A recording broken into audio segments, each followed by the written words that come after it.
She didn't know when she had begun to disappear. Perhaps the instant her fingers touched the red velvet curtains of the library, and she felt she didn't belong in that world. Perhaps before, when his gaze pierced her skin as if it were glass. And she knew, with silent terror, that he saw her whole. The air was heavy that afternoon, charged with rain that wouldn't fall, and she held in her hands a letter she should never have read. The words burned like embers against her trembling fingers. And he stood there, on the doorstep, immense and inevitable as the storm. Before we delve into this story, leave your comment with a rating from 1 to 10 and tell us which city you're joining us from. May this moment bring reflection and emotion to your heart. The estate stood against the sky like a stone sentinel, its towers covered in dark ivy that seemed to have a life of its own when the wind blew from the north. It was autumn when she arrived, and golden leaves formed damp carpets along the gravel paths that wound through the abandoned gardens. The mansion smelled of old books and aged wood, of secrets kept in locked drawers, and of lives that had ceased without leaving an echo. She arrived with a small suitcase and a black dress that no longer fit properly, too tight at the shoulders, too loose at the waist. She had no one else in the world. Fever had taken her mother the previous winter, and her father, well, he had never been more than an absence with a name. The lady who had taken her in out of charity died in the spring, and with her went the last threads that connected her to anything resembling a home. All that remained was the Countess's letter, written in blue ink on cream paper, offering her a position as a lady's companion. A favor, they said, a generosity. She knew it was none of that. It was simply the only place to go when you had nowhere at all. The butler who received her had dead fish eyes and a voice that sounded like the creaking of rusty hinges. He didn't look her in the eyes, merely indicated with a dry gesture that she should follow him. The corridors were endless, lined with dark, wine-colored wallpaper, filled with portraits of stern-faced men and women who seemed to judge her from within their gilded frames. Her steps echoed against the cold marble, and she had the sensation of walking into a mouth that would close behind her. The Countess awaited her in the blue drawing room, seated in a velvet armchair with a rigid back and hands clasped in her lap. She was a middle-aged woman, still beautiful in a cold and calculated way, with dark hair pulled back in an impeccable bun and eyes that moved slowly, measuring, weighing, cataloging. She examined the newcomer from head to toe with a look that did not hide her displeasure. "You are younger than I expected," the Countess said, and her voice had the same temperature as the cold porcelain that decorated the surrounding shelves. "And simpler. I hope you know how to behave with discretion. Here we do not tolerate excesses of emotion or improper intimacies. You are here to keep me company, to read to me when my eyes tire, and to remain invisible when you are not needed. Do you understand?" She nodded, because there was no other possible answer. The words stuck in her throat like stones. The Countess made an impatient gesture with her hand, a movement of someone swatting a fly, and she was dismissed. Her room was on the 3rd floor, in a distant wing where the servants slept. It was small and clean, with a narrow bed covered by a gray blanket, a dark wooden dresser, and a window overlooking the north-facing gardens. From that height, she could see the twisted trees that formed a dense, dark grove, and beyond it, shrouded in perpetual mist, the separate building everyone referred to simply as the East Wing. No one spoke about that place, but she noticed that the servants averted their eyes when passing near the windows that faced it. The first few days dragged on in a monotonous and suffocating routine. She woke before dawn, dressed in silence, and went down to join the Countess for her breakfast. She sat in a chair near the window while the Countess read correspondence or embroidered with precise, cold movements. Sometimes she was called upon to read aloud, passages from French novels or melancholic poems that the Countess seemed to appreciate without ever smiling. Her voice was the only sound that broke the thick silence of that house. The other women on the estate treated her with a mixture of indifference and veiled contempt. There was Lady Margot, a distant cousin of the Countess, who wore silk dresses in shades of lavender and had a habit of laughing loudly and shrilly, a sound that made the chandelier crystals tremble. There were also the 3 daughters of the estate manager, young women with rosy cheeks and carefully curled blonde hair, who looked at her as if she were a stain on their immaculate dresses. During meals, they conversed among themselves in low voices and cast glances in her direction, followed by muffled giggles behind lace fans. She quickly learned to make herself small, to occupy the least possible space, to move along the edges of rooms like a shadow. She kept her eyes down, her hands always busy with some task, and never, ever asked about things she shouldn't know. But there were questions that grew within her like silent vines, intertwining in her thoughts during sleepless nights. Who lived in the East Wing? Why did the servants quickly cross themselves when passing the locked door that led there? Why, sometimes, late at night, did she hear the sound of heavy footsteps in the corridor below, followed by the creaking of a door opening and closing? It was on a gray November afternoon that she saw him for the first time. She was in the library, completing the task of organizing the books the Countess had left scattered on the reading table. The library was her favorite place on the estate, a sanctuary of silence where she could breathe without feeling the weight of gazes. The shelves rose to the high ceiling, filled with leather-bound volumes with gilded titles, and the light entering through the arched windows stained everything amber. She held a book in her hands, her fingers tracing the engraved letters on the cover, when she felt a change in the air. It was as if the temperature had suddenly dropped, as if something dense and alive had entered the room. She looked up, and he was there. He stood near the door, so still he could have been a statue, except that she could feel life radiating from him in waves that hit her like tides. He was tall, much taller than any man she had ever seen, with broad shoulders beneath a perfectly tailored black coat. He had dark hair that fell slightly over his forehead, marking a violent contrast with the paleness of his skin. But it was his eyes that held her, eyes of a stormy gray that seemed capable of piercing skin, muscle, and bone to read every secret buried in her soul. He watched her in silence long enough for her heart to pound in her chest, beating against her ribs like a trapped bird. Her fingers tightened on the book so hard she feared breaking it. She couldn't look away, couldn't move, as if he had nailed her to the spot with his mere presence. "You're new here," he said, and his voice was deep and velvety, the kind of voice that seemed to resonate not just in her ears, but somewhere deep within her chest. She managed only a trembling nod. He moved then, and it was like watching a predator in motion, each step measured and silent on the Persian rug. He approached her with a calm that was more terrifying than any haste. She instinctively recoiled until her back touched the bookshelf behind her. He stopped a few steps away. Too close, but not close enough to be improper. Still, she felt the warmth emanating from him, smelled something she couldn't name, wet earth and smoke and something else, something wild. "What is your name?" he asked, tilting his head slightly, and there was something in that gesture that made his words sound less like a question and more like a command. She managed to whisper her name, and her own voice sounded strange and distant to her ears. He repeated the name slowly, as if savoring each syllable, and something in the way he pronounced it sent a shiver down her spine. "I am Lord Adrian," he said, and there was no need for further introductions. She had already heard the name whispered in corners, always in a reverent and slightly fearful tone. He was the lord of the estate, the heir of an ancient lineage stretching back centuries, the man rarely seen, but whose presence was felt in every stone of that place. "You will read to me?" he said, and it was not a question. "Tonight, in the library. Do not be late." Before she could respond, he had already turned and left the room, leaving only the echo of his footsteps and the lingering scent of his presence. She stood there, trembling, the book still clutched against her chest, trying to calm her erratic breathing. That night, she descended the stairs with shaky legs and a pounding heart. She had changed her worn black dress for another equally simple, but at least clean and well-pressed. Her hair was pulled back in a loose bun at the nape of her neck, and her hands were icy despite the fire burning in the library fireplace. He was already there, seated in a leather armchair near the fire, with a glass of something amber in his hand. The firelight danced on his face, creating shadows that accentuated the strong line of his jaw, the curve of his lips.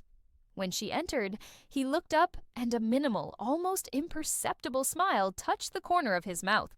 "Sit," he said, indicating a nearby chair. She obeyed, moving carefully, as if entering a cage with a wild animal. He pushed a book towards her across the low table between them. "Byron," he said, "begin wherever you prefer." She opened the book with trembling fingers, the firelight barely enough to distinguish the words printed on the page. She began to read, her voice hesitant at first, gradually gaining firmness. He didn't interrupt her, just sat there, watching her over the rim of his glass, and she could feel the weight of that gaze as a physical presence on her skin. She read for an hour, perhaps more, losing track of time as the words flowed from her and filled the silence between them. When she finally stopped, her throat dry, he leaned slightly forward.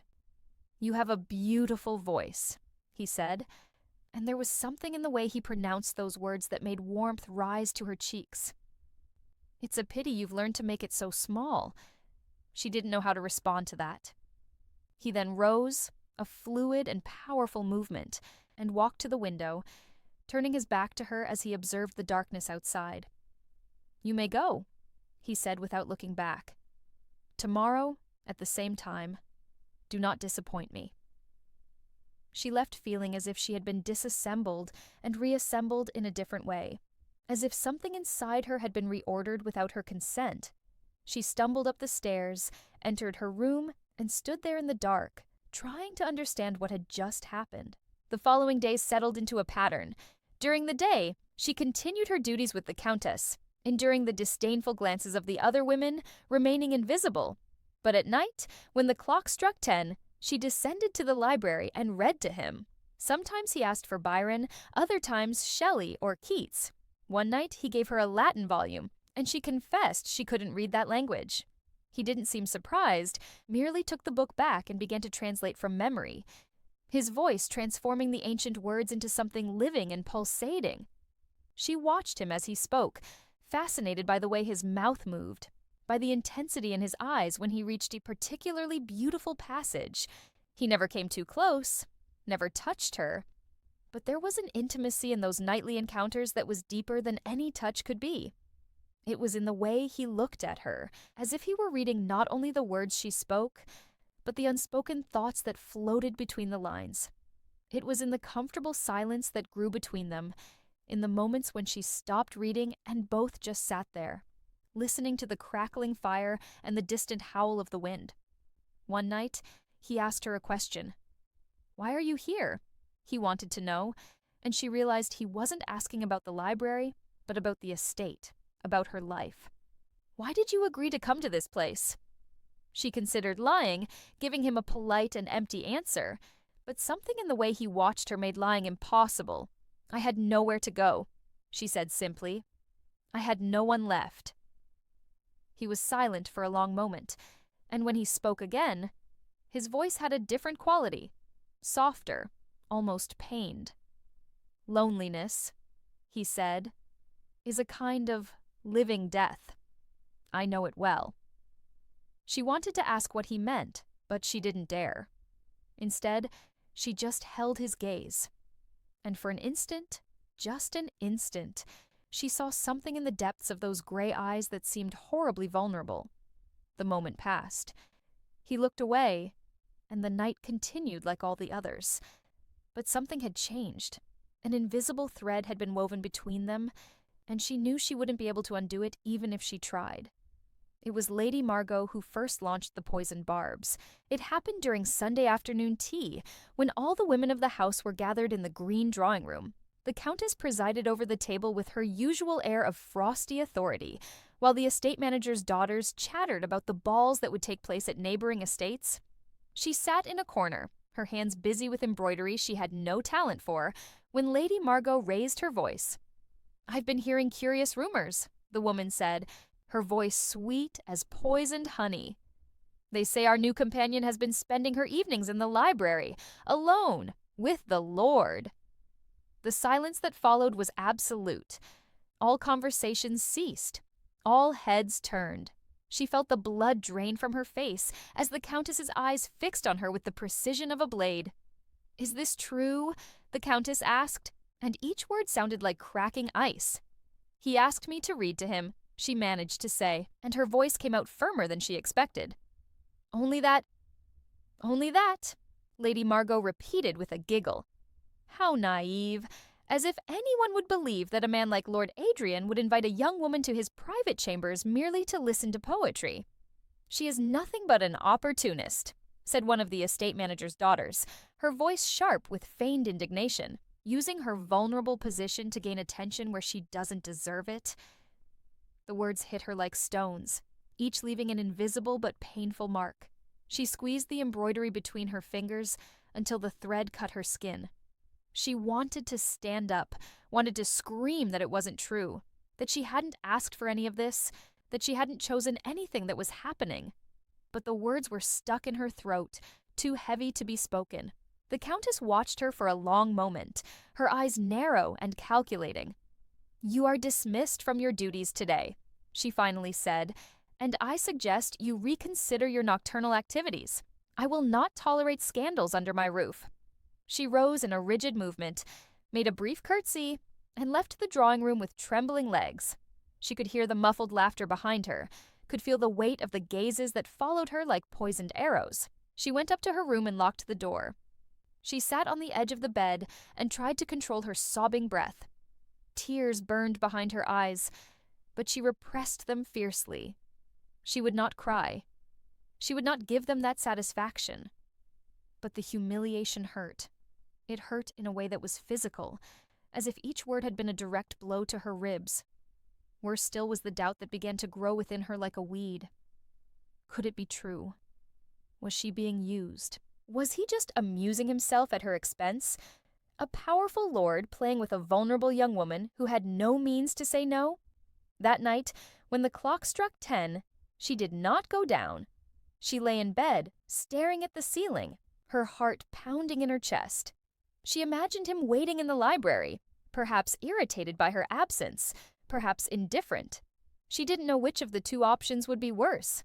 Sleep avoided her for hours, and when it finally came, it was laden with confused dreams where she ran through endless corridors while voices laughed around her. She woke to someone knocking at the door. It was still dark outside, the sky tinged with a deep gray that preceded dawn. She got up unsteadily and opened the door to find one of the older maids, a woman with a wrinkled face and kind eyes. "The master wishes to see you," the maid said in a low voice. "Now, in the library." Her heart pounded. He hadn't waited. Hadn't let her have the security of the nightly routine. He was summoning her in the middle of the night, breaking all the rules of propriety she had tried to follow.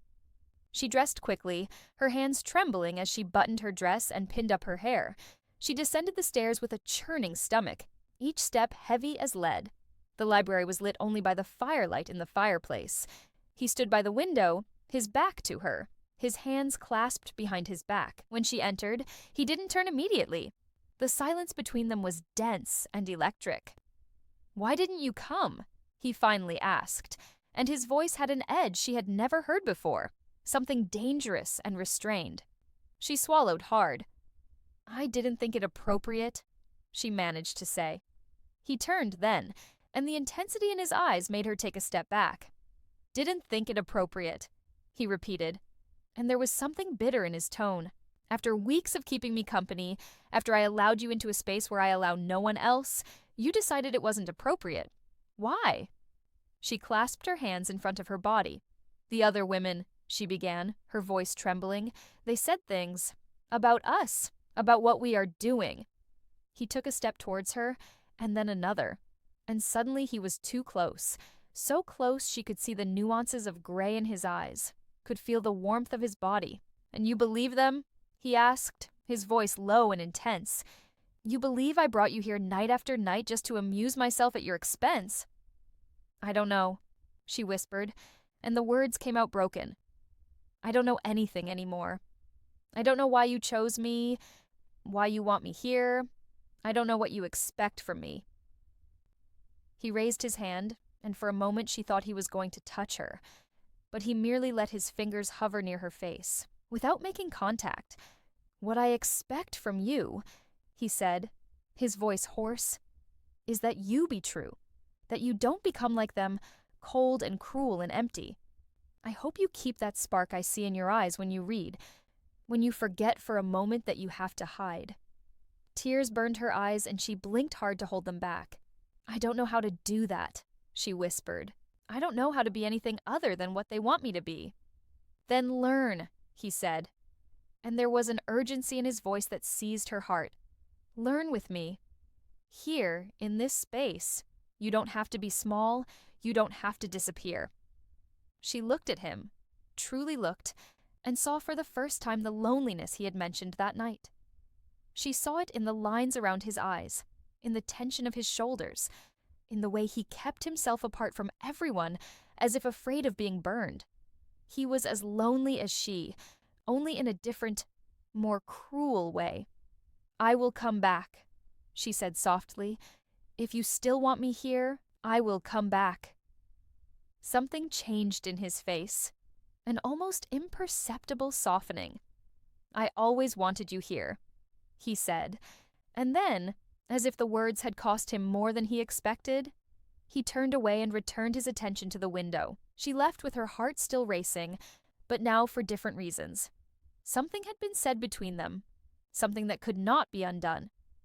And when she ascended the stairs towards her room, for the first time since arriving at that estate, she did not feel completely alone.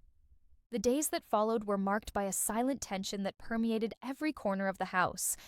The other women watched her with narrowed eyes, waiting for her to make a mistake, waiting for any opportunity to sink their claws deeper. The Countess rarely spoke to her directly, communicating her orders through icy glares and impatient gestures. She moved through the house like a ghost, performing her duties with silent efficiency, keeping her eyes down and her mouth shut. But the nights were different. The nights belonged only to them.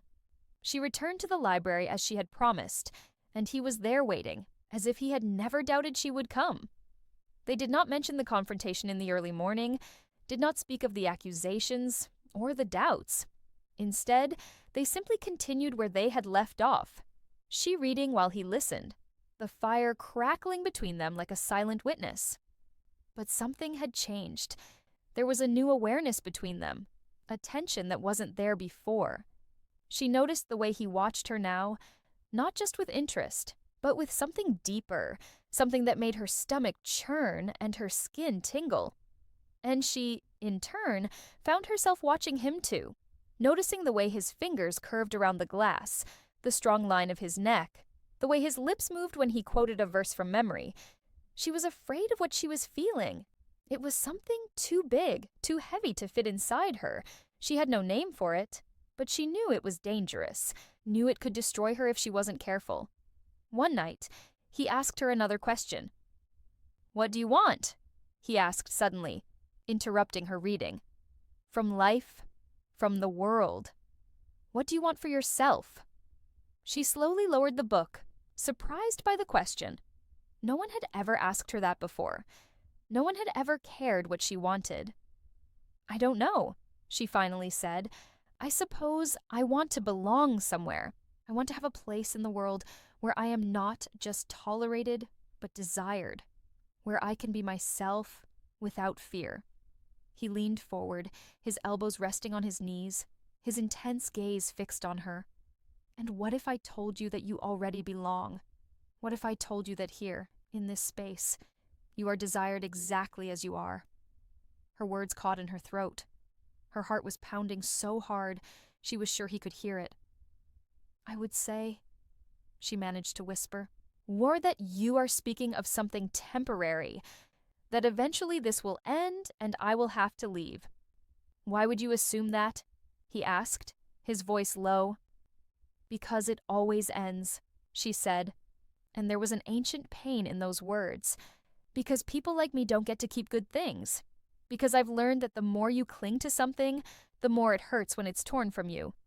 He was silent for a long moment, and when he spoke again, there was something different in his voice, something that sounded like a promise. "Not everything that begins must end in pain," he said. "Sometimes, if we have enough courage, we can build something that lasts." She wanted to believe him. She wanted to believe with every fiber of her being. But the fear was so deeply rooted in her that it was impossible to tear it out. Winter arrived fiercely that year, bringing snow that covered the gardens in a white, silent blanket. The estate became isolated from the rest of the world, the roads impassable, and life inside the mansion became even more claustrophobic. The women spent their days embroidering and gossiping around the drawing room fireplace, while the servants struggled to keep the rooms warm and the chimneys lit. She began to notice strange things. Sometimes, late at night, when returning from the library to her room, she heard sounds coming from the east wing. They were muffled cries, as if someone were in agony, but when she stopped to listen more closely, everything became silent. One morning, she crossed paths with one of the older maids in the corridor, and the woman's eyes were red as if she had spent the night crying. She tried to ask the butler about the east wing, but he merely looked at her with his dead fish eyes and said it was none of her business. She tried to ask Lord Adrian, but something in his expression when she mentioned the subject made her hold her tongue. There was a closed door there, and she knew she wouldn't be welcome if she tried to open it. But curiosity was a living thing inside her, growing every day. And one night, when the snow was falling heavily outside and the mansion was particularly silent, she decided to investigate on her own. She waited until everyone was asleep. She dressed in silence and descended the stairs with cautious steps, carrying a candle that cast dancing shadows on the walls. Her heart pounded in her chest as she approached the door that led to the east wing. It was locked, as she expected, but the key hung on a hook nearby, hidden behind a curtain. With trembling fingers, she took the key and unlocked the door. The sound of the mechanism opening seemed deafening in the silence. She hesitated for a moment, a voice in her head screaming to go back, to forget, not to cross that line. But curiosity was stronger than fear. She pushed the door open and entered. The east wing corridor was colder than the rest of the house, and there was a smell in the air. Something medicinal and slightly sweet that made her wrinkle her nose. The walls were bare, without the decorative papers and paintings that adorned the rest of the estate. It was almost clinical, sterile. She walked slowly, the candlelight trembling in her hand. There were several doors along the corridor, all closed. She approached the first and put her ear against the wood. Nothing. She tried the doorknob, but it was locked. The second door was ajar. She pushed it gently and peeked inside. It was a room, but not like the others in the house. There was a metal-framed bed, a table with strange instruments, glass vials filled with dark liquids. The curtains were closed, blocking any external light. That's when she heard the voice. It was low, almost a whisper, coming from further down the corridor. She turned, her heart pounding, and saw a sliver of light under the last door. Slowly, as in a dream, she walked towards that light. When she reached the door, she hesitated. The voice continued, and now she could distinguish words. They were in a language she didn't recognize, rhythmic and strange. She pushed the door gently. The room was lit by several candles, and in the center was a woman. She lay on a bed, so pale she seemed made of porcelain, with black hair spread across the pillow like inky tentacles. Her eyes were closed, but her lips moved, forming the words she had heard. And seated beside the bed, holding the woman's hand, was Lord Adrian. He didn't hear her enter. He was leaning over the woman, his expression one of such deep tenderness that it was painful to witness. He whispered to her in a low voice, his words soft and comforting, and there were tears in his eyes. She stood paralyzed on the doorstep, unable to move, unable to breathe. The world seemed to have stopped, as if she had stumbled upon something that shouldn't exist. That's when he looked up and saw her. The transformation on his face was instantaneous. The tenderness evaporated, replaced by something cold and furious. He rose in an abrupt movement, his presence filling the room like a storm. "What are you doing here?" he asked, and his voice was dangerous, each word sharp as glass. She recoiled, the candle almost falling from her hand.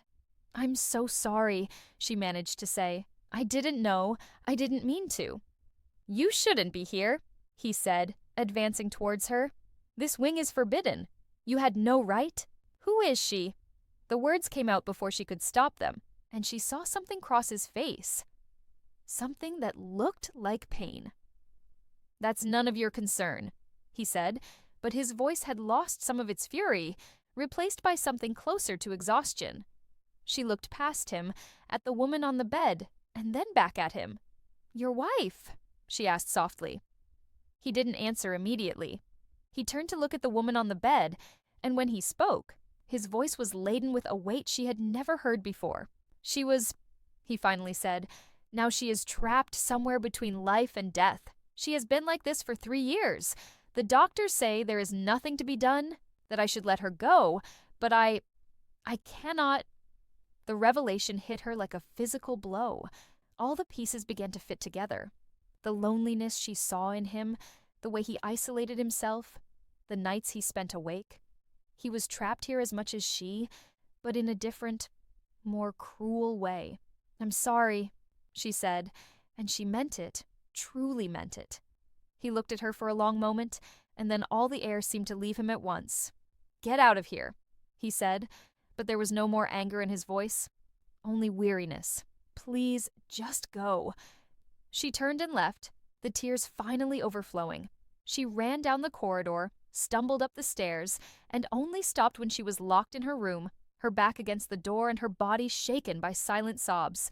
Everything made sense now. Why he had sought her out, why he needed those nights of reading. She was an escape, a way to forget for a few hours the tragedy that awaited him in the East Wing.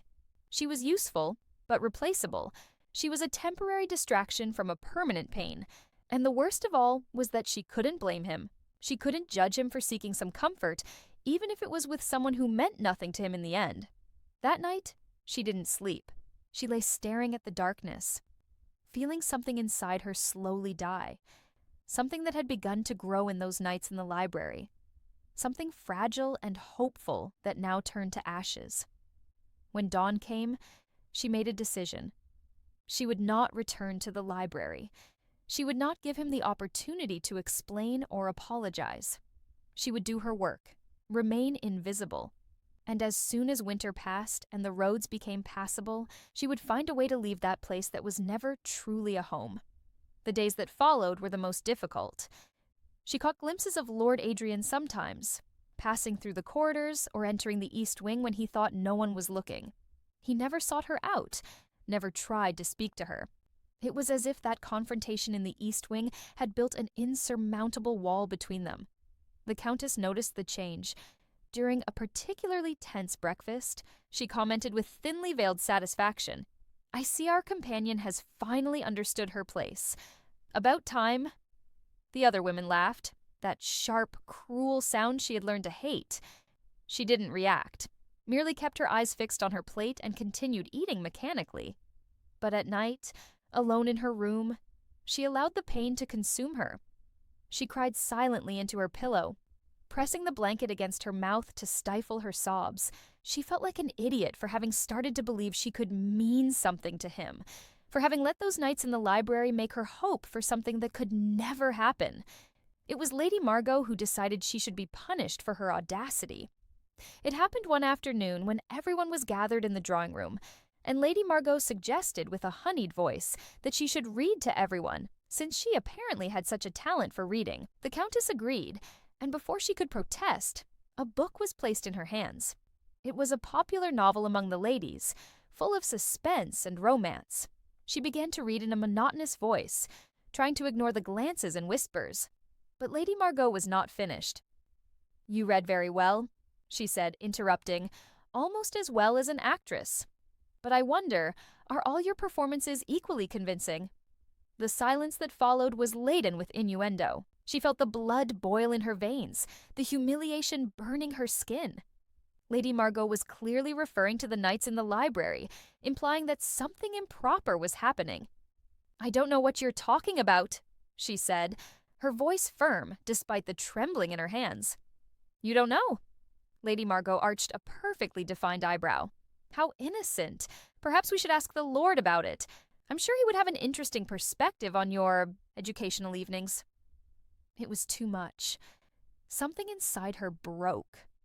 She slammed the book shut and stood up, the movement so abrupt that it knocked the chair behind her. You know nothing, she said, and her voice came out louder than she intended. Nothing about me, nothing about him, nothing about what happens in that space. You sit here with your comfortable, empty lives, judging others to feel better about your own miseries. But the truth is, you are as lonely and unhappy as anyone in this house. The shock on their faces would have been comical in other circumstances. No one had ever spoken to them that way. The Countess stood up, her face pale with rage. "How dare you?" she hissed. "How dare you speak like that to your betters?" "Betters!" The word came out as a bitter laugh. "You are not my betters. You are merely people who were lucky enough to be born into the right families. But that doesn't make you better than anyone. It just makes you more protected from your own insignificance." It was then that the drawing room door opened and Lord Adrian entered.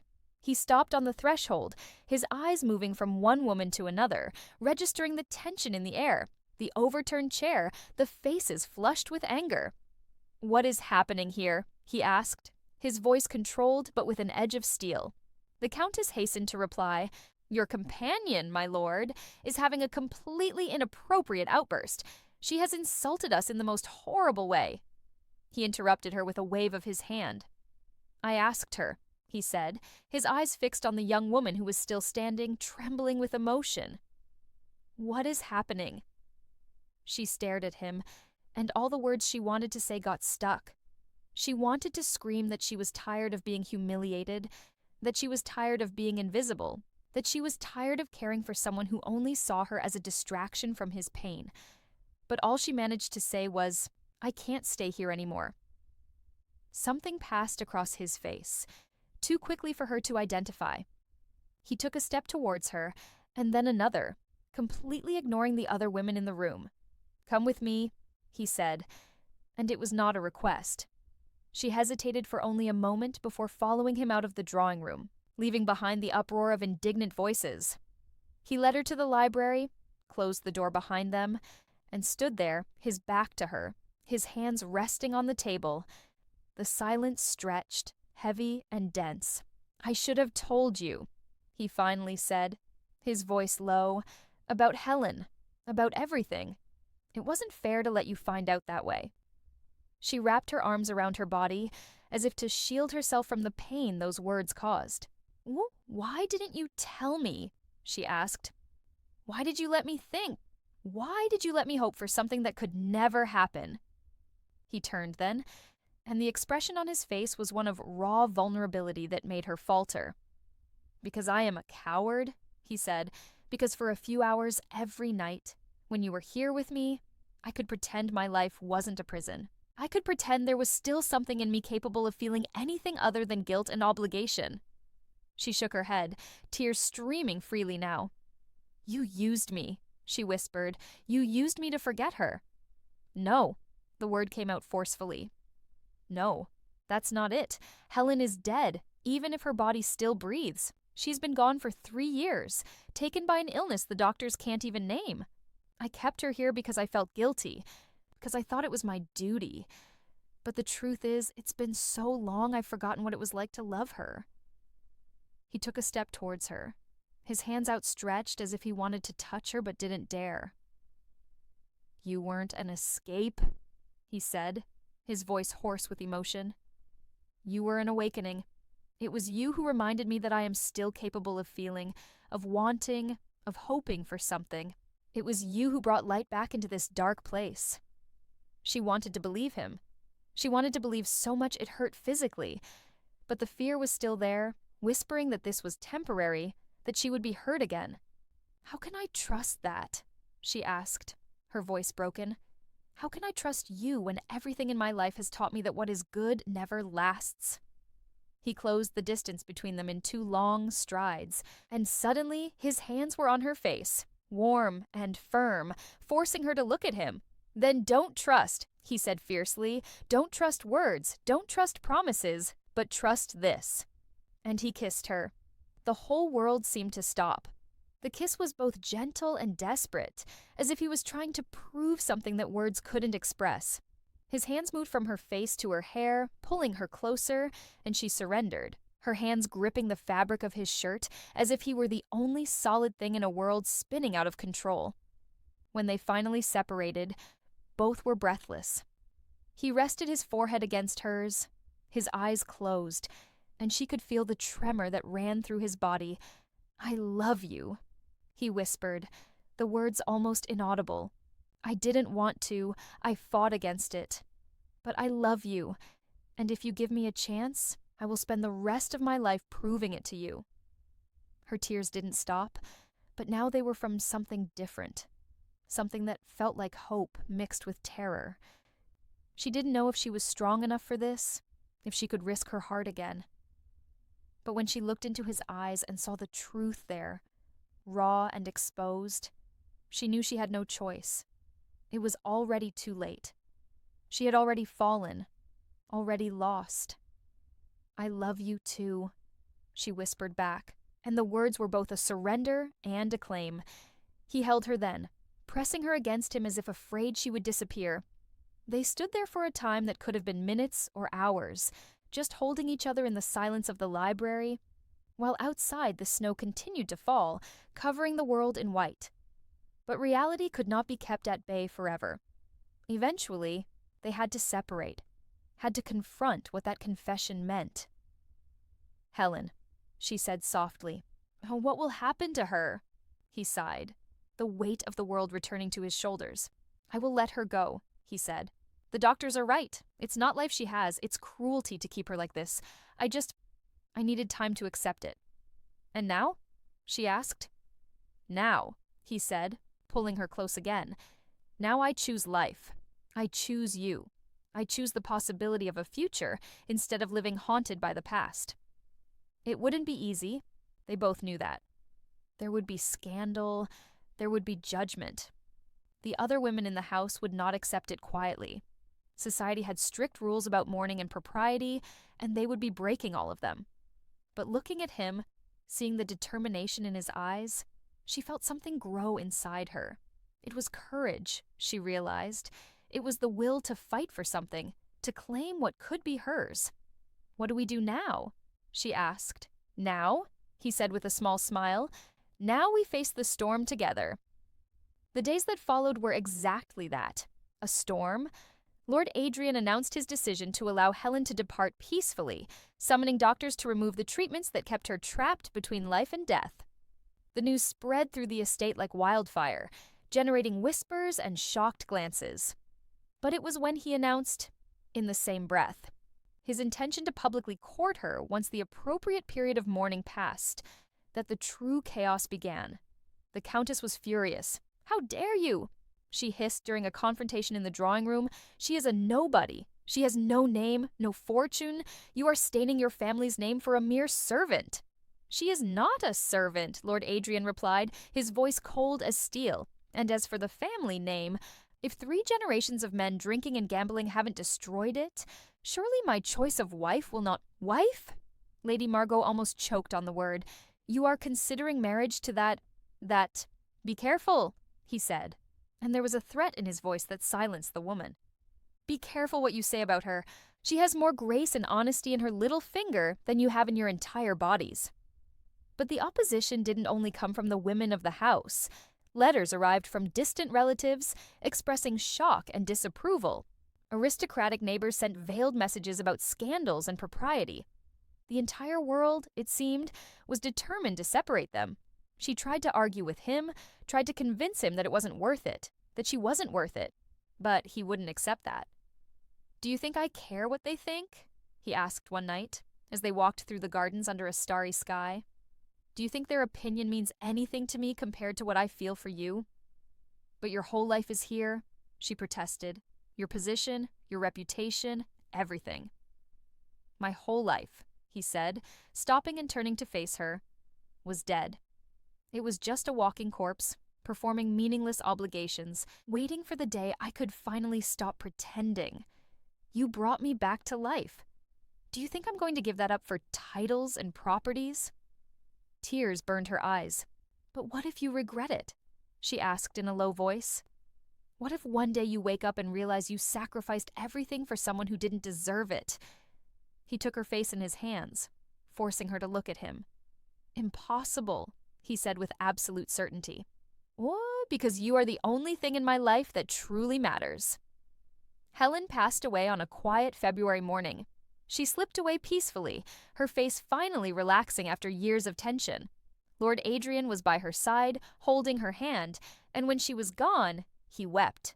Not for lost love, but for the life she never had the chance to live, for the woman she had been before the illness stole her. She stayed with him during those difficult days, offering silent comfort. She didn't try to replace the grief with her presence. She simply was there, steady and constant, reminding him that he was not alone. The funeral was a somber occasion, with snow falling softly over the estate cemetery. Guests came wearing their black clothes and offered condolences that sounded hollow. She stood in the background, observing, not daring to get too close. She knew there were already enough eyes on her, enough judgments whispered behind fans. But when it was all over and the guests had departed, it was her he sought. It was in her arms that he let the weight of the day fall. It was with her that he shared his relief that it was finally over. The proper period of mourning would be long, a year at least.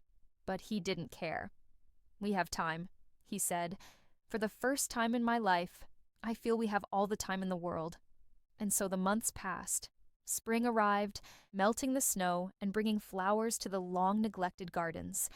He began to renovate the estate, opening windows that had remained closed for years, hiring workers to restore what had deteriorated.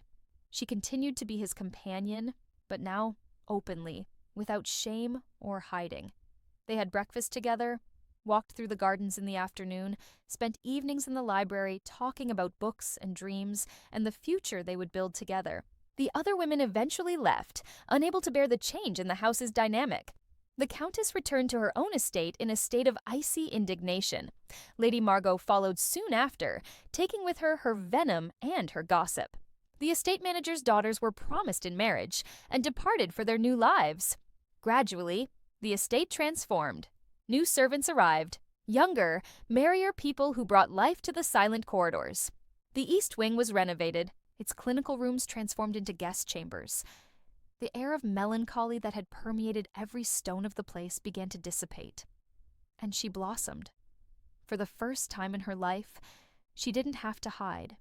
She didn't have to make herself small or invisible. She could speak her mind, laugh loudly, occupy space without apologizing. She discovered she had opinions on decoration and gardening, that she had a talent for organizing the house, that she could lead the servants with kindness and firmness. He watched her with obvious pride, encouraging every manifestation of her personality. "You are becoming who you were always meant to be," he said one night. "You are becoming whole." When the year of mourning finally passed, he formally asked her to marry him, kneeling in the gardens they had restored together. There was no ring yet, just the raw and honest question, "Will you build a life with me?" And she said yes. Yes, without hesitation, without doubt, without fear. The wedding was small and intimate, without the pomp and circumstance that would normally accompany the union of someone of his standing. Just a few loyal friends, the servants who had become almost family, and a priest who saw them with kindness instead of judgment. She wore a simple white silk dress, without the ruffles and lace that were in fashion. She had wildflowers in her hair, gathered from the gardens that morning. When she walked towards him, she saw tears in his eyes, and she knew he was seeing not only the woman she was, but all the versions of her that had existed before, all the healed wounds, all the strength gained. "I love you," he said when they exchanged vows, and the words resonated through the small chapel like a sacred promise. "I will love you when the whole world turns against us. I will love you in storms and in calm. I will love you until my last breath and beyond." And she, with a firm and clear voice, replied, "I love you. You taught me that it is possible to belong, that it is possible to be chosen. You gave me a place in the world where I can be whole, and I promise to spend every day making sure you know how much that means." The years that followed were not perfect. There were challenges, moments of doubt, storms they had to face together. Society never fully accepted them. There would always be those who saw her as the servant who rose above her station, who saw him as the lord who debased himself. But within the walls of their estate, within the world they built together, none of that mattered. They had each other, they had the life they had chosen, they had the courage to keep choosing it every day. She learned that belonging wasn't about being accepted by others, it was about accepting herself. She learned that love wasn't about being complete before finding someone, but about choosing to become complete together with someone. She learned that courage wasn't the absence of fear, but the decision to move forward despite it. And he learned that life didn't end with loss, that it was possible to honor the past without being a prisoner of it. He learned that vulnerability wasn't weakness, that allowing someone to see him completely was the bravest thing he could do. He learned that the love worth fighting for is the one that transforms you. In the years to come, they would fill that estate with life. There would be children running through corridors that once echoed only silence. There would be laughter in the drawing room where once there was only judgment. There would be light in windows that once remained dark. And on quiet nights, when the children were sleeping and the house was still, they would still find each other in the library. She would still read to him, her voice enveloping him like an embrace. And he would still watch her with that gaze that had first terrified her, but which she now recognized for what it always was: admiration, reverence, love. Their story was not a fairy tale. There were no perfectly tied endings, no magical resolutions. It was simply the story of two lonely people who found each other in the midst of their respective storms and decided that together they could build something stronger than either could alone. It was the story of a young woman who learned that she deserved to be seen, to be heard, to be loved. It was the story of a man who learned that life was not just survival, but the courage to choose joy despite the pain. And if anyone asked them if it was worth it, all the scandal, all the judgment, all the struggle, they would say yes without hesitation. Because in the end, what is truly worth it is always that for which you are willing to fight, and they fought for this with every fiber of their beings. The estate, once a mausoleum of dead dreams, became a home, and they, two souls who thought themselves irremediably broken, discovered that sometimes what is broken can be rebuilt into something even more beautiful, not because the cracks disappear, but because we learn to see the beauty in them. Not because the pain is forgotten, but because we decide that it will not define us. Not because love makes everything perfect, but because it makes everything possible. And so they lived, not happily ever after in the fairy tale sense, but happily in the way real life allows. Imperfect, striving, growing, but always, always together. If this story found a mirror in your soul, leave your comment and share. Sometimes, what hurts us is what makes us most human.